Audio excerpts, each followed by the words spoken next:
प्रभु हमू आपके शरण में रहल चाहतनी, हमू का अपन चेहरा बना ली। बालक क्या नाम है तुम्हारा? जी आदर्श।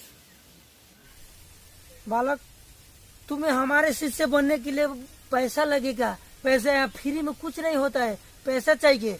पैसा ला पाओगे? हाँ। कितना पैसा लाओगे? आप जितना कहीं हम उतना देम आपके। 1 लाख 2 लाख चाहिए केनू। घर से जाकर 5 लाख रुपया लेकर आओ, तभी तुम हमारे शिष्य बन सकते हो। ठीक है? प्रभु 5 लाख तो बहुत ज्यादा बात है, कम नहीं हुई। बालक ठीक है, जाओ 5 लाख से लेके आना। 5 लाख ओके, ठीक है ना? ठीक है, हम बिहान 5 लाख दे देंगे। ओके बालक जाओ, तुम हमारे शिष्य लायक हो, जाओ। ओके 5 लाख 5 लाख। अरे 5 लाख का 5 लाख में फर्क क्या बड़ी? गुरुजी क्या हुआ बालक? ये 5 लाख और 5 लाख में फर्क क्या बा गुरुजी?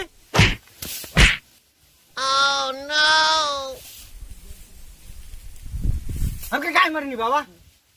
अरे पागल मूर्ख बालक, इसे समझाओ। 5 लाख और 5 लाख फर्क क्या है? उसे 5 लाख ज्यादा था, उसीने 5 लाख से बोल दिया। मूर्ख बालक है। हाँ? पगार किस लिए देता हूँ तुम लोगों को? इसको समझाओ। चलो उठो।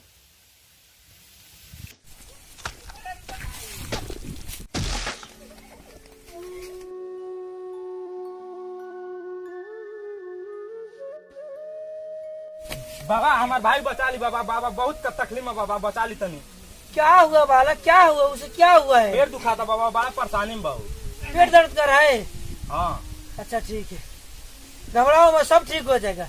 शांत रहो, शांत रहो। प्रभु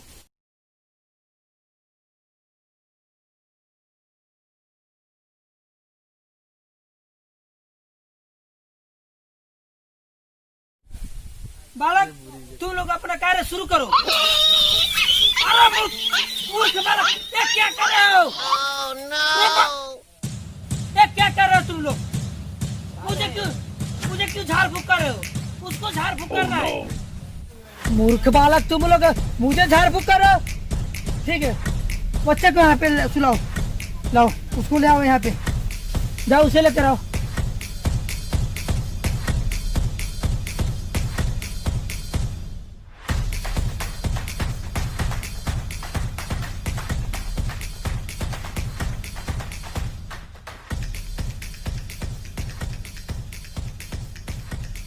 घबराने कोई बात नहीं है, अभी सब ठीक हो जाएगा।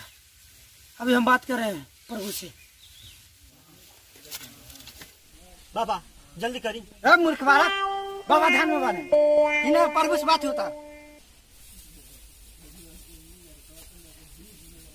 जल्दी करी भाई, तब बहुत तकलीफ होता। जल्दी करी बाबा, जल्दी करी, जल्दी करी। मूर्ख बालक, बाबा ध्यान में बनना।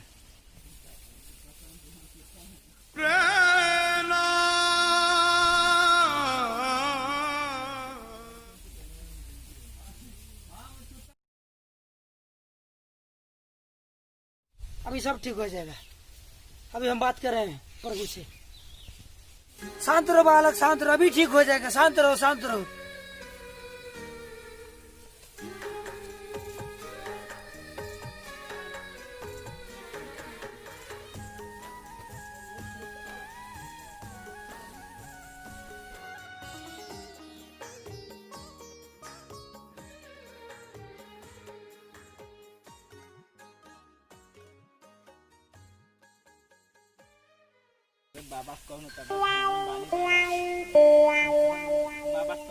बाबा बाबा तनी जल्दी।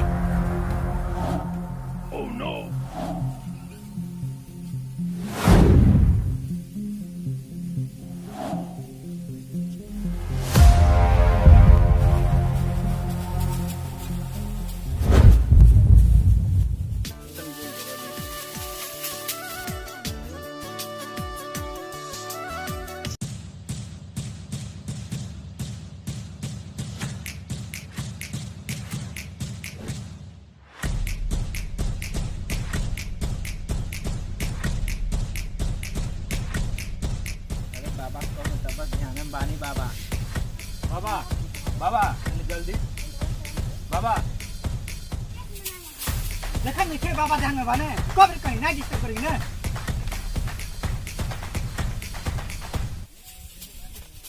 बालक बाबा के दक्षिणा कुछ दो तभी ना काम होगा दक्षिणा यहाँ पर रख दो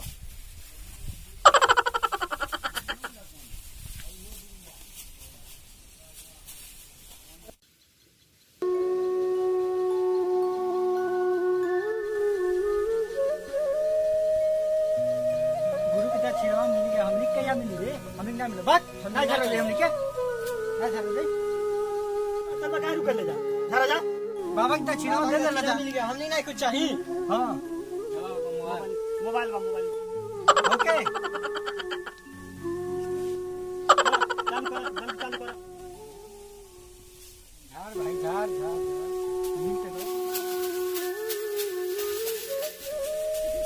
हाँ बालक रुक जाओ भाई मोबाइल तो बढ़िया मिले रे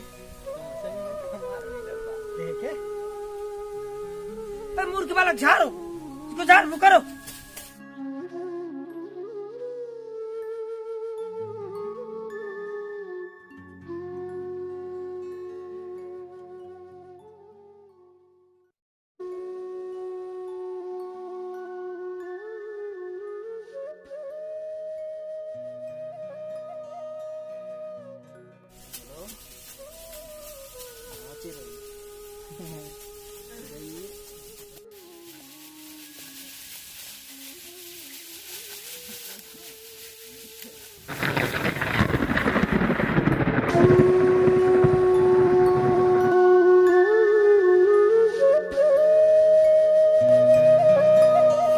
अरे बाबा उठ रहा है बाबा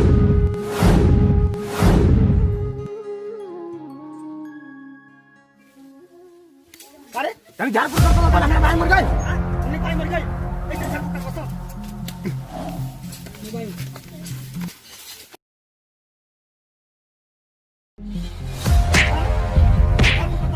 हमारे भाई मर गए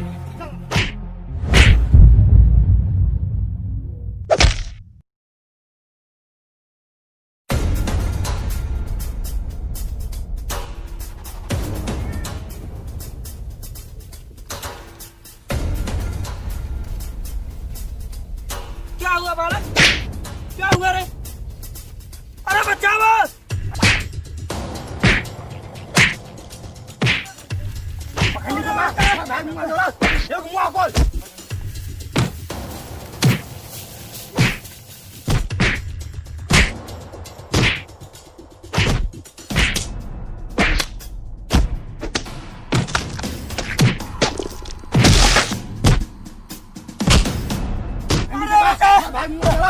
मुआ बोल